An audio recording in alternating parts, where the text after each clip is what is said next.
What's happening guys, it's Abhinav from PhoneBunch and this is a review of the Asus Zenfone 3 Max.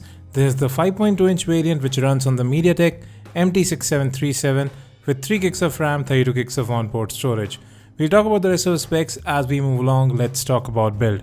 So this phone has a metal construction, it has a fingerprint sensor as well. At the bottom of the phone you'll find that you have the micro USB port as well as the primary microphone, and you can see that Asus branding. On the left of the phone you have the hybrid SIM card slot. So you can either use two separate SIM cards or one SIM card and one micro SD card. At the top of the phone you'll find the 3.5mm audio jack. Moving to the right you have the power lock and unlock button as well as a volume rocker. Both are sturdy and they do offer good feedback as well. Now moving to the back, there's a 13MP camera, LED flash, noise cancellation mic as well as the fingerprint sensor, which does work out quite well. It's not the fastest fingerprint sensor out there, but it's more or less accurate. It works about 90% of the times. Now in the front you also have a notification LED, you have a 5MP front facing camera along with proximity and light sensors, and you have on-screen buttons this time around, which is new for Zenfone devices. Now one more thing.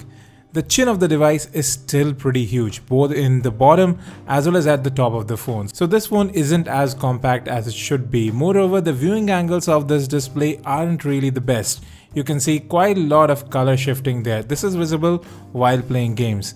The display, however, does have decent color reproduction. You have a blue filter mode for watching movies or even reading at night. Overall, it is a decent display, but you do see some pixelation there too. Now, network and call quality, we didn't have any major issues. One issue that I did have while using the Jio SIM card is that Volte wasn't supported. I didn't find any option to enable that. Now, it might be added later with an OTA update, but at present it just doesn't work. You have Wi-Fi hotspot, Bluetooth tethering, and just the 2.4 GHz Wi-Fi band. However, I've seen this chipset work with the 5 GHz band as well, so that's missing here too.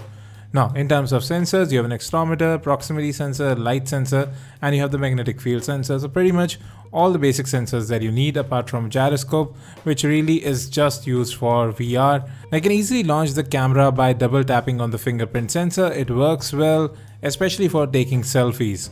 Now the camera shutter speed isn't the fastest. Moreover, you can only record up to 720p videos with the rear camera, and well, the images really don't turn out that well. Decent color reproduction but not a lot of detail.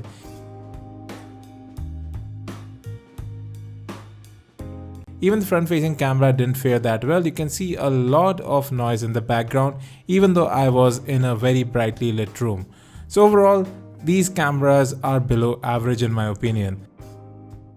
Now if we talk about audio quality, well, the audio through the headphone jack does sound a bit flat. However, the audio from the speakerphone is quite loud. Moreover, there is an outdoor mode built in as well, which you can trigger from the volume rockers. That really increases the volume of the speakers. And then you can also go ahead and customize the equalizer. There are some presets available. The gaming preset worked out well. Now let's talk about software. So we have Android 6.0 running on this device, but there is a lot of bloatware. Now that is something that we have become used to with Asus smartphones. Thankfully, you can uninstall most of these, but still there are a lot of apps that come pre-installed. Now customization wise, you have a lot of themes available as well, but this phone is running a dated version of Android 6.0, not 6.0.1, with a very old security patch. Now you'll get about 22 to 23 odd gigs when you get this device.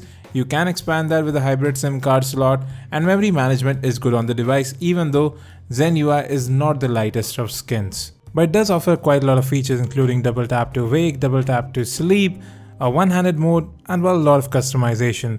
But performance on this phone really wasn't that good. Apps did take time to open up, even web browsing was a bit sluggish.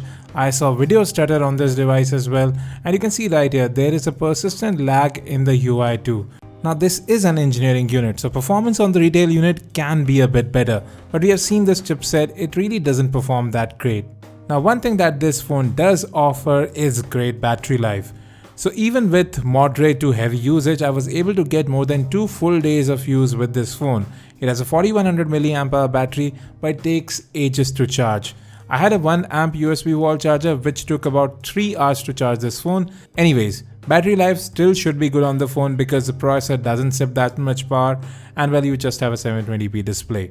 So folks, here's my final thought on the Asus Zenfone 3 Max. Priced at Rs 13,000, it competes with the likes of the L2, the Redmi Note 3 as well as the Moto G4 Plus. All of those phones do offer a lot more than this one, and well, the Zenfone 3 Max does struggle in one of the core areas, that's performance. Thanks for watching this video folks. If you have any questions, let us in the comment section, and as always, have a great day.